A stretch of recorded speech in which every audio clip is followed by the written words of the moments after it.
I've heard this one many times, and I know other people have probably heard this. But in John chapter 19, verse 30, it says, when Jesus therefore had received the vinegar, he said, it is finished. And he bowed his head and gave up the ghost. Now that phrase, it is finished, I've heard preachers get up and spend like 15 to 20 minutes on that phrase. Telling you, if you go back to the Greek, I mean, it just packs so much more meaning.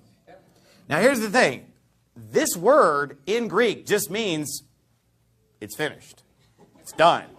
It's just the most basic way of saying it is done. It's finished. Now, if I wanted to understand what this meant in the Bible, because some people have asked me this question, what did Jesus mean when he said it is finished? And there is debate about what he meant by that. Well, what I would do is I would just look up the other 3 times that the word finish is used in the book of John. Right? There are 3 other times in the book of John where the Bible talks about something being finished. Like, for example, John 4:34 says, my meat is to do the will of him that sent me and to finish his work. And then in John 5:36, Jesus said, but I have greater witness than that of John, for the works which the Father hath given me to finish, the same works that I do bear witness of me that the Father hath sent me.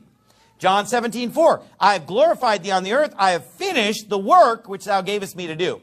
So what do you see about all 3 of these instances? They all have to do with Jesus saying, you know what, I finished the work. My meat is to finish his work. I'm going to finish God's work. I finished the work which thou gavest me to do. He gets up on the cross, and right before he dies, he says, it's finished. I wonder what was finished. 3 times he predicted this. He's finishing the work. Amen? So I've heard these sermons where they say, well, if you go back to the Greek, the word is tetelestai. Now, I'm actually pronouncing it right. I've heard all kinds of pronunciations. Just all over. I've heard everything from tetelestai to just all kinds of crazy stuff. But the actual pronunciation, tetelestai. Okay? I've heard these guys go on for 15 to 20 minutes and say, when we hear that in English, we just think it's finished. But boy, this word, tetelestai. Let me give you some examples of this word's use. For example, someone's creating a masterpiece painting. They put the final brush stroke. They would stand back and say, tetelestai. So there's a huge debt that's being paid for 60 months. You're sending in that payment month after month after month. And finally, when the debt is paid and the car is totally paid off, that receipt is stamped. Tetelestai. Paid in full.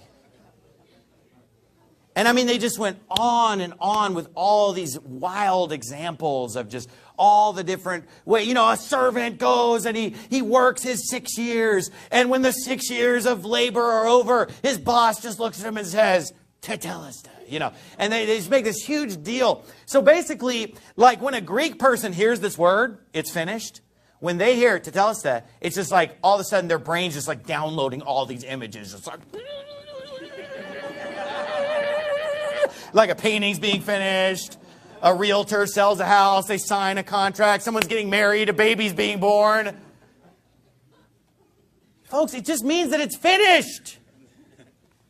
But they want you to think, oh man, there's just so much more meaning packed into that Greek word. There's no evidence for any of this, of course.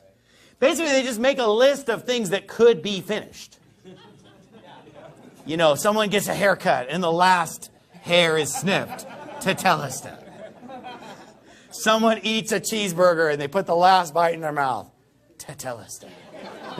It's just like, they're basically just making a list of things that you could theoretically finish and say, oh, it's all packed into that word. Well, by that standard, that's all packed in the English word then.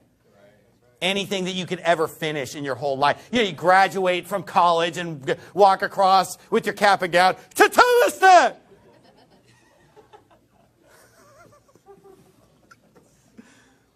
Folks, it just means that it's finished.